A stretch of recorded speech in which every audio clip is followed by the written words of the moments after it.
Sylvain Basson avait 24 ans, une villa à Dubaï, 3 voitures et 180 000 personnes qui suivaient sa vie sur Instagram. Son grand frère Eric avait traversé la mer pour le voir. Ce qu'il a trouvé ne ressemblait à aucune des photos. Sylvain ne dormait plus. Pas parce qu'il était malade. Pas parce qu'il avait des insomnies. Mais parce que s'il fermait les yeux, il perdait tout. Pas progressivement. Instantanément. Le compte en banque, les voitures, la villa, tout disparaissait pendant qu'il dormait et revenait quand il se réveillait. Alors chaque nuit, Sylvain s'asseyait dans le salon de sa villa à 2 millions de dollars, les yeux grands ouverts, et il attendait le soleil. La nuit où Eric a enfin compris, Sylvain lui a dit une chose. Une seule. Toi, tu peux encore rentrer. Eric n'a pas compris tout de suite ce que ça voulait dire. Il allait comprendre avant l'aube. Et ce qu'il allait comprendre allait changer pour toujours sa façon de regarder une photo sur un téléphone.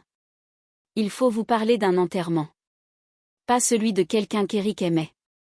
Celui d'un oncle qu'il connaissait à peine, un homme du village que sa famille avait perdu un mardi de novembre. Eric était là parce que c'était son devoir d'y être. Il portait sa seule veste correcte, il avait pris un taxi depuis son quartier, il était arrivé à l'heure. Comme il faisait toujours les choses proprement, silencieusement, sans faire de bruit. Sylvain était arrivé 1 heure en retard dans une voiture qu'Eric ne reconnaissait pas. Une voiture noire avec des jantes qui brillaient même dans le cimetière. Il était descendu avec des lunettes de soleil, il avait serré les mains, embrassé les joues, et dans les 5 minutes qui avaient suivi son arrivée, tout le monde lui tournait autour. C'est là que leur mère avait dit la phrase. Elle parlait à une voisine, la voix douce, le regard fier posé sur Sylvain qui distribuait des billets pour les frais de l'enterrement. Elle avait dit, heureusement que Sylvain est là pour s'occuper de la famille. Eric était assis à 2 mètres d'elle. Il avait entendu chaque mot. Sa mère ne s'était pas retournée. Il n'avait rien dit. Il avait regardé le cercueil qu'on descendait dans la terre et il avait fait ce que les hommes de sa sorte font dans ces moments-là. Il avait ravalé, il avait baissé les yeux, il avait attendu que ça passe. Ça n'avait jamais vraiment passé. Parce que cette phrase n'était pas une cruauté. C'était pire que ça. C'était une vérité que sa mère croyait sincèrement. Elle n'avait pas menti. Elle n'avait pas voulu blesser. Elle avait juste regardé ses 2 fils et conclu, naturellement, que c'était le cadet qui comptait. Eric avait 28 ans. Agent de sécurité dans une banque depuis 4 ans. Jamais en retard, jamais absent, jamais de problème. Il envoyait de l'argent à sa mère chaque fin du mois, pas beaucoup, mais régulièrement, silencieusement, sans photo et sans publication. Il avait une fiancée, Inès, qu'il aimait pour des raisons qu'il ne comprenait pas toujours mais qu'il ne remettait pas en question. Il avait une vie petite et propre. Et chaque soir, avant de dormir, il ouvrait Instagram et il regardait le compte de Sylvain. Ce n'était pas de la jalousie au sens simple du terme. C'était plus précis que ça. C'était la question qu'il ne posait jamais à voix haute mais qui tournait dans sa tête chaque nuit comme une roue qui ne s'arrête pas. Pourquoi lui et pas moi? Pas parce qu'il voulait la villa ou les voitures. Mais parce qu'il voulait que sa mère le regarde avec ces yeux-là. Une fois.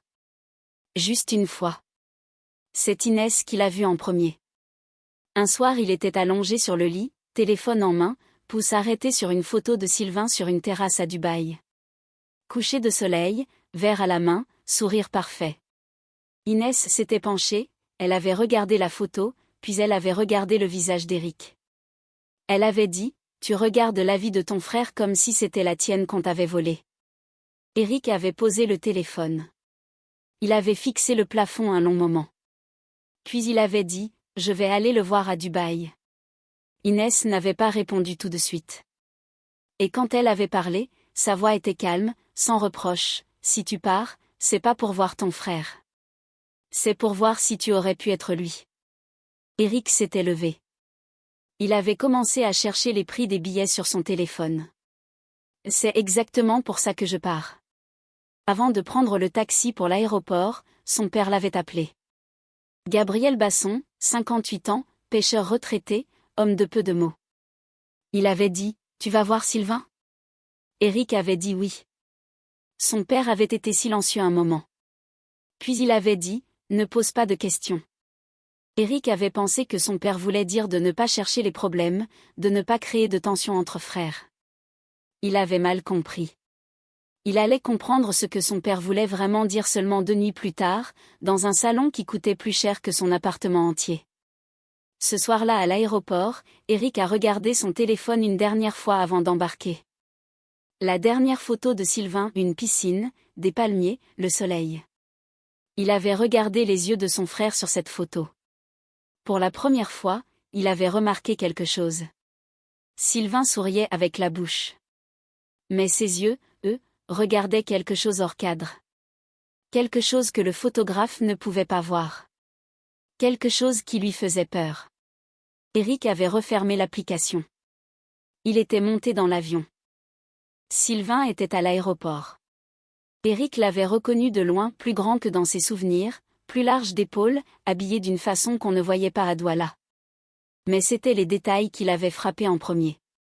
Sylvain portait des lunettes de soleil à l'intérieur de l'aéroport. Ses mains tenaient son téléphone, et ce téléphone, Eric l'avait regardé où Sylvain le serrait trop fort, les jointures légèrement blanchies, comme quelqu'un qui tient quelque chose qu'il a peur de lâcher. Ils s'étaient embrassés. Sylvain sentait un parfum qui coûtait certainement plus que le salaire mensuel d'Eric. Grand frère. Tu as bien voyagé? Bien voyagé. Dans la voiture une Mercedes noire, cuir beige, climatisation silencieuse. Sylvain avait parlé facilement, les mots coulaient bien, il posait des questions sur Douala, sur leur mère, sur Inès. Eric répondait. Mais il observait. Il regardait la façon dont Sylvain vérifiait son téléphone toutes les 2 minutes. Pas de manière distraite, comme quelqu'un qui attend un message. De manière anxieuse, comme quelqu'un qui surveille quelque chose. La villa était ce qu'elle semblait être sur les photos, immense, blanche, avec une piscine qui reflétait le ciel de Dubaï. Mais à l'intérieur, Eric avait noté une chose bizarre. Il n'y avait pas de chambre pour Sylvain qui ressemblait à une chambre habitée. Le lit était fait trop parfaitement, les oreillers pas froissés, les draps sans un pli.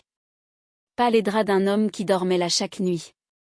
Il n'avait pas encore posé la question. C'est le soir même qu'il avait rencontré Marcus. Marcus était arrivé sans prévenir, sonnant à la porte à 21h, entrant comme quelqu'un qui connaît les lieux mieux que les propriétaires. Ivoirien, 30 ans, une façon de parler en penchant légèrement la tête en avant, comme si chaque phrase qu'il disait était un cadeau qu'il t'accordait.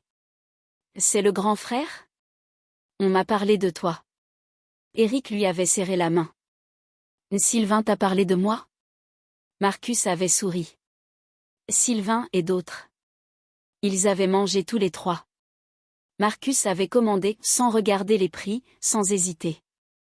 Il parlait d'investissement, de réseau, de connexion. Des mots lisses qui glissaient sans rien dire de précis. Eric écoutait et au bout de 20 minutes il avait compris une chose, Marcus ne parlait jamais de ce qu'il faisait concrètement. Il parlait uniquement des résultats. Ton frère, quand il est arrivé ici, il faisait quoi? Avait dit Marcus en regardant Eric. Il cherchait sa voix. Et maintenant? Marcus avait ouvert les bras pour désigner la villa. Tu vois. Je vois. Toi, agent de sécurité depuis 4 ans. Marcus avait dit ça doucement, sans méchanceté apparente, juste comme un fait. Salaire fixe. Studio à Douala. Fiancée sérieuse. Eric s'était figé. Il n'avait jamais mentionné son métier. Il n'avait pas mentionné Inès non plus. Marcus avait continué à manger comme si de rien n'était. Il y a des gens qui construisent lentement. Il y a des gens qui construisent vite. Les 2 chemins existent. Eric avait regardé Sylvain. Sylvain regardait son assiette. Ce soir-là, après le départ de Marcus, Eric avait voulu parler à son frère. Mais Sylvain avait dit qu'il était fatigué, qu'il parlerait demain.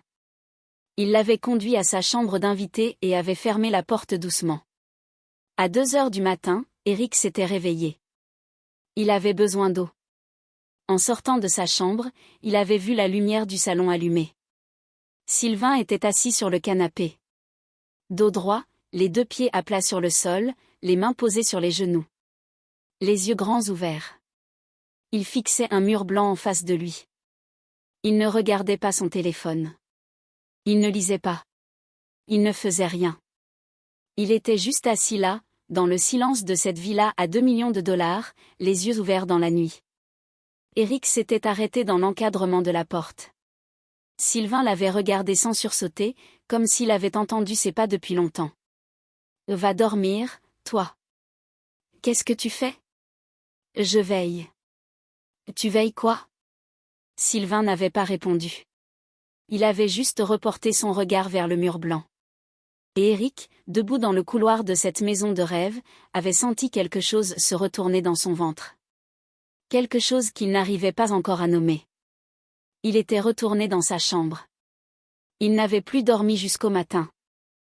Le lendemain matin, Sylvain était à la cuisine, frais, habillé, souriant. Café en main. Comme si la nuit n'avait pas existé. Eric s'était assis en face de lui. « Explique-moi. » Sylvain avait posé sa tasse. Il avait regardé son frère longtemps. Et puis, peut-être parce qu'Eric était son sang, peut-être parce qu'il portait sa seule depuis trop longtemps, il avait parlé. « Tu veux vraiment savoir ? C'est pour ça que je suis là. » Sylvain s'était levé. Il était allé chercher son téléphone. Il l'avait posé sur la table entre eux, l'écran visible. Le compte en banque affichait un chiffre à 7 zéros, en euros. Regarde bien ce chiffre. Eric avait regardé. Puis Sylvain avait fermé les yeux. 10 secondes. Pas plus. Les yeux fermés, le visage calme, les mains posées sur la table. Le téléphone avait vibré. Eric avait baissé les yeux vers l'écran. Le chiffre avait changé. Le compte venait de perdre 2 millions en 10 secondes. Pas progressivement. D'un coup, comme si quelqu'un avait appuyé sur un bouton. Sylvain avait rouvert les yeux. Le chiffre était revenu. Eric avait regardé l'écran. Puis son frère. Puis l'écran encore. Ça fait 2 ans que je ne dors plus. Le silence qui avait suivi cette phrase était le silence le plus lourd qu'Eric ait jamais entendu. Pas le silence de quelqu'un qui exagère. Le silence de quelqu'un qui te dit une vérité qu'il a portée seul pendant trop longtemps et qui pose le poids par terre pour 1 minute. Marcus. Marcus m'a trouvé. Je n'ai pas été le chercher. Sylvain avait repris sa tasse. J'avais 21 ans. Je venais d'arriver ici. Je dormais dans le salon de quelqu'un. Et lui, il m'a proposé quelque chose que je ne comprenais pas entièrement. Il m'a juste montré les résultats. Comme il t'a montré ma villa hier soir. Il t'a proposé quoi exactement ? De ne jamais manquer d'argent. Et le prix ? Sylvain avait regardé le mur. Les nuits. Eric avait mis un moment à comprendre. Toutes les nuits ? Toutes. S'il y a une nuit où je ferme les yeux, tout disparaît. Pas temporairement. Définitivement. Et tu ne peux pas partir ? Sylvain avait ri. Un rire court, sans joie. J'ai essayé. Une fois. J'ai pris un avion pour Douala. Tu te souviens quand je suis rentré pour le Nouvel An il y a 2 ans ? Eric se souvenait. Sylvain était resté 3 jours, il était reparti subitement. À l'atterrissage, quand les roues ont touché le sol de Douala, le compte était à 0. J'ai regardé mon téléphone dans l'avion encore taxié sur la piste. 0. Je suis reparti le lendemain matin. Eric regardait son frère. Cet homme devant lui qui avait tout sur les photos. Cette villa, ces voitures, ce sourire parfait pour 180 000 personnes. Et chaque nuit, dans cette villa blanche et silencieuse, il s'asseyait seul dans le noir et il comptait les heures jusqu'au matin comme un enfant qui a peur du noir mais qui ne peut appeler personne. La phrase de leur père lui était revenue d'un coup. Ne pose pas de questions. Gabriel savait. Pas tout, mais il savait que ce que Sylvain avait là-bas ne pouvait pas être regardé en face sans conséquence. Il avait dit à Eric de ne pas poser de questions pour le protéger, lui. Pas Sylvain. Eric. Le soir même, Marcus était revenu. Cette fois sans invitation, sans téléphone pour prévenir. Il était juste là, assis dans le salon quand Eric était sorti de sa chambre. Sylvain était quelque part dans la maison. Eux deux seuls. Marcus avait parlé doucement, les coudes sur les genoux, la voix de quelqu'un qui te rend service. Tu as vu comment vit ton frère? J'ai vu. Et tu as compris le prix? J'ai compris. Marcus avait hoché la tête lentement. La même chose t'est proposée. Le même résultat, le même prix. Tu ne manqueras jamais de rien. Ta mère ne manquera jamais de rien. Inès non plus. Éric s'était figé sur ce nom. Marcus avait souri. Éric Basson, agent de sécurité, Banque Atlantique de Douala, 4 ans de service, 187 000 francs par mois. Marcus avait dit ça comme on lit une fiche. Ta mère t'a dit à l'enterrement de l'oncle Théodore que c'était heureusement Sylvain qui s'occupait de la famille. Le sang d'Éric s'était glacé. Il n'avait raconté cette phrase à personne. Pas même à Inès. Marcus s'était levé. Réfléchis cette nuit. Demain matin, tu me donnes ta réponse. Il était parti. Éric était resté immobile dans ce salon à 2 millions de dollars, les yeux fixés sur la porte que Marcus venait de fermer. Et pour la première fois depuis qu'il avait atterri à Dubaï, il avait eu envie de prier. Pas par habitude. Par peur réelle. Il avait ouvert la bouche. Les mots ne venaient pas. Ça faisait trop longtemps. Cette nuit-là, il n'avait pas dormi ni l'un ni l'autre. Éric s'était assis dans le salon avec Sylvain. Pas pour parler. Juste pour ne pas le laisser seul dans le noir. Sylvain l'avait regardé s'asseoir sans rien dire. Et ils étaient restés là tous les deux, le grand frère et le petit frère, dans cette villa silencieuse, à regarder le même mur blanc.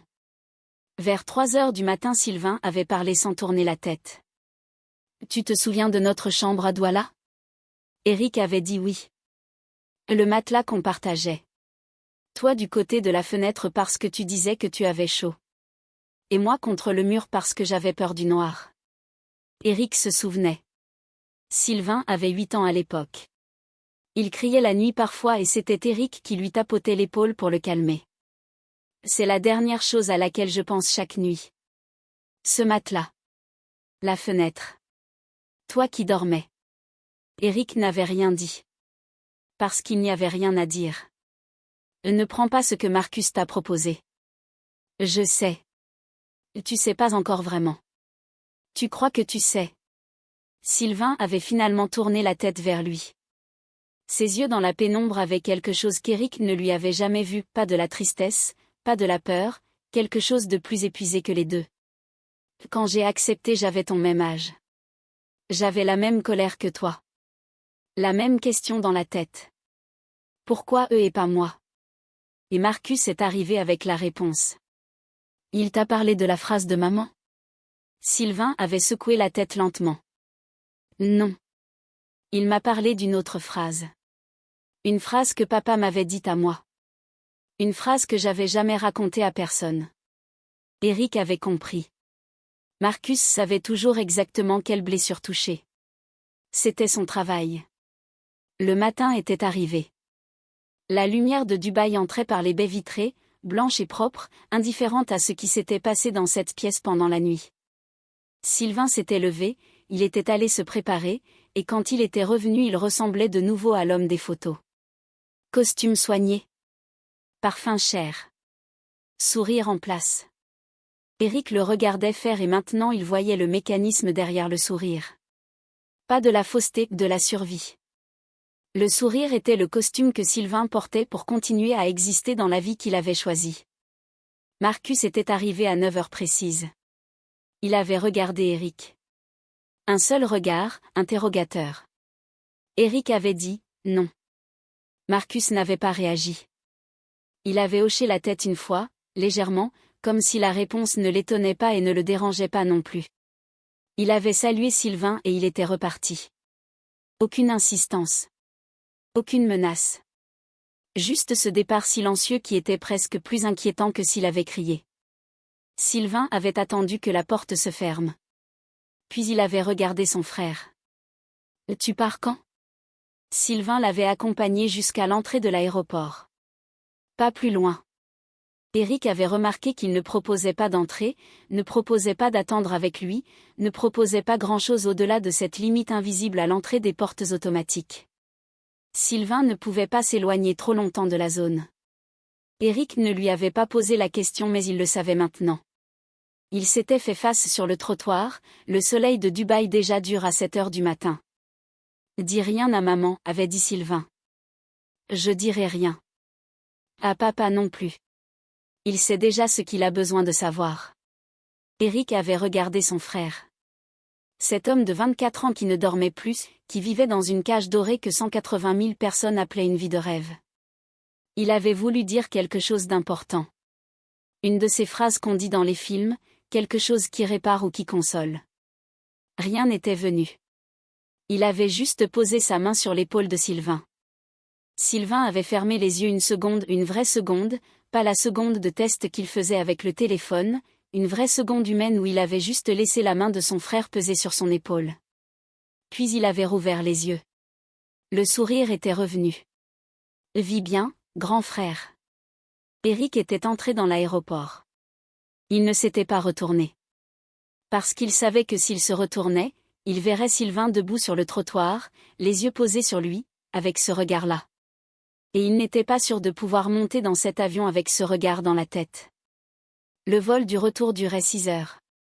Eric n'avait pas ouvert Instagram une seule fois. Inès était là à l'arrivée. Elle n'avait pas posé de questions dans la voiture. Elle conduisait et elle le laissait regarder Douala par la fenêtre, la poussière rouge, les vendeurs de rue, les embouteillages, le bruit. Douala avec tout ce qu'elle avait et tout ce qu'elle n'avait pas. Cette ville qui n'était pas une villa à Dubaï et qui sentait la pluie qui approche et les brochettes de viande grillée et le gaz d'échappement.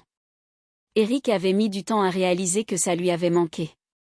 Chez eux, il s'était assis sur le bord du lit. Inès était à côté de lui. Elle ne demandait toujours rien. C'est ce qu'il aimait le plus chez elle, elle savait quand les questions n'étaient pas ce dont il avait besoin. Il avait dit, tu avais raison. Elle avait attendu la suite. Je suis parti pour voir si j'aurais pu être lui. Il avait regardé ses mains. Je suis rentré content de ne pas l'être. Inès avait posé sa tête sur son épaule. Dehors Douala faisait son bruit habituel, vivant et désordonné et réel. Eric avait fermé les yeux. Il avait dormi. 3 semaines plus tard, Eric était à son poste. Uniforme, badge, l'entrée de la banque avec ses portes vitrées et ses clients qui entraient et sortaient en regardant leur téléphone. Une matinée ordinaire. Son collègue Bertrand s'était approché pendant la pause. Il avait sorti son téléphone et il avait dit en riant, « Eh, c'est pas ton frère ça ?» Eric avait regardé l'écran. Une nouvelle photo de Sylvain. Une terrasse, un coucher de soleil, un verre dans la main, le sourire parfait. En dessous, 14 000 likes et des commentaires qui disaient vivre sa meilleure vie, inspirant, c'est comment là-bas frère. Eric avait regardé la photo longtemps. Il avait regardé l'heure indiquée sous la publication. 23h47, heure de Dubaï. Il savait ce que son frère allait faire dans quelques minutes. Poser son verre. Rentrer dans la villa silencieuse. S'asseoir sur le canapé, le dos droit, les 2 pieds à plat sur le sol. Et attendre le soleil. Il avait rendu le téléphone à Bertrand. Ouais. C'est mon frère. Il était retourné à son poste. Les portes vitrées s'ouvraient, se fermaient. Les clients entraient, regardaient leur téléphone, ressortaient. La ville continuait son bruit dehors. Eric avait pensé à la phrase que son père répétait quand ils étaient petits, une phrase qu'il n'avait jamais trouvée intéressante jusqu'à aujourd'hui. Gabriel disait, « Un homme qui rentre chez lui le soir et qui dort, c'est un homme riche. » Eric n'avait jamais compris cette phrase. Il croyait que c'était ce que les pauvres se racontaient pour accepter leur pauvreté. Il comprenait maintenant que c'était autre chose. C'était la définition la plus précise de la liberté qu'il ait jamais entendue. Ceux qui vous montrent leur villa et leur voiture sur les réseaux ne vous montrent jamais leur nuit. Ils ne vous montrent jamais ce qu'ils font quand les lumières s'éteignent et que les commentaires s'arrêtent et qu'il ne reste plus que le silence et ce qu'on a accepté d'échanger contre tout ça. Sylvain avait choisi une vie que 180 000 personnes admiraient. Eric avait choisi une vie où il pouvait fermer les yeux. Et cette nuit-là, en rentrant chez Inès, en mangeant ce qu'elle avait préparé, en s'allongeant sur ce matelas qui n'avait rien d'une villa, Eric Basson avait fait quelque chose que son frère ne pouvait plus faire. Il avait dormi. Vous qui regardez cette vidéo ce soir, avant de vous endormir, avant de faire défiler encore une dernière fois les photos de ceux qui semblent avoir tout, posez-vous une seule question. Est-ce que vous savez comment ils passent leur nuit? Parce que ce qu'on montre sur un écran, c'est toujours une photo prise en plein jour. Jamais à 3 heures du matin. Dites-nous en commentaire depuis quel pays vous regardez cette histoire. Et si elle vous a touché, partagez-la. Quelqu'un dans votre entourage en a peut-être besoin ce soir. Demain matin. Sylvain avait hoché la tête. Bien.